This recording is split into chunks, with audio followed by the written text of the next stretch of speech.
Back pain surgery அப்படின்னு சொன்னோடனே பயந்துக்கிட்டு வர்ற பேஷண்ட் எங்கிட்ட நிறைய பேர் வராங்க. ஏன்னா எவ்வளோ பணக்காரராக இருந்தாலும் பணமே வச்சுருந்தாலும் அவங்க வந்து கேட்குறது எதிர்பார்க்க ஒன்றே ஒன்று தான். சார் எல்லாத்தையும் ட்ரை பண்ணி பாருங்கள் சார், முடியலன்னா லாஸ்ட் ஆப்ஷனாக சர்ஜரி வச்சுக்கலாம். It may be scopy or direct open cut or vertebral stabilisation, any surgery they are ready to two.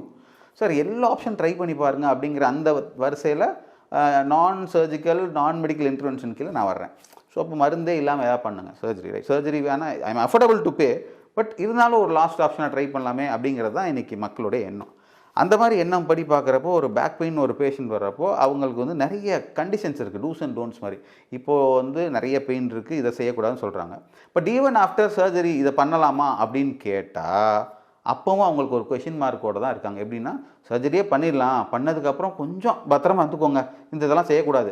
அப்போ பேஷண்ட்டு என் சைடில் கேட்குற கேள்வி தான், ஏன் சார் இப்படிலாம் சொல்லி அனுப்புகிறாங்க, இதுக்கு நான் சர்ஜரி பண்ணாமே அப்படி தானே இருக்கேன், குனியக்கூடாது வெயிட் தூக்கூடாதுன்னு சொல்லிட்டாங்க, சர்ஜரி பண்ணாலும் அப்படி தான் இருக்கணும்னு சொன்னால் அப்போ நான் ஏன் சர்ஜரி பண்ணணும் அப்படிங்கிறது மிகப்பெரிய கேள்வியாக இருக்குது. இப்போ தான் என்னுடைய ரோல் அஸ் ஆஸ்டியோபேத்தாக நான் என்ன சொல்ல வரேன்னா, அந்த வேலையை நாங்கள் செய்ய வைப்போம். வலியையும் கம்மி பண்ணதுக்கப்புறம் வாழ்க்கையில் திரும்ப நீங்கள் பயப்படாதீங்க, அதே வேலையை திரும்ப செய்யலாம் அப்படிங்கிற ஹோப்போட ஆஸ்டியோபதிக் அப்ரோச்சஸில் நிறைய மேனுவர்ஸ் இருக்குது. அந்த முறையில் சிகிச்சை பண்ணுறதுனால தான் மதுரை ஆஸ்டியோபதி கிளினிக்கில் என்னோடய வீடியோஸில் நீங்கள் பார்த்துருப்பீங்க, ஒரு பேஷண்ட் எப்படி இமீடியட்டாக சரியானாங்க, ஃபுல் வீடியோஸ் பார்த்துருப்பீங்க. இன்றைக்கி கூட இன்னொரு பேஷண்ட் ஒரே நாளில் சரியானாங்க, வீடியோ கொடுத்துருக்காங்க. இதிலெல்லாம் என்ன நான் சொல்ல வரேன்னா, ரூட் காஸ் அனாலிசிஸ், எங்கே பிரச்சனை இருக்குங்கிற ரூட் காஸை கண்டுபிடிச்சி சரி பண்ணுறதுனால தான் we are doing magic in people life. This is Dr. Satish from Madurai Osteopathy Clinic.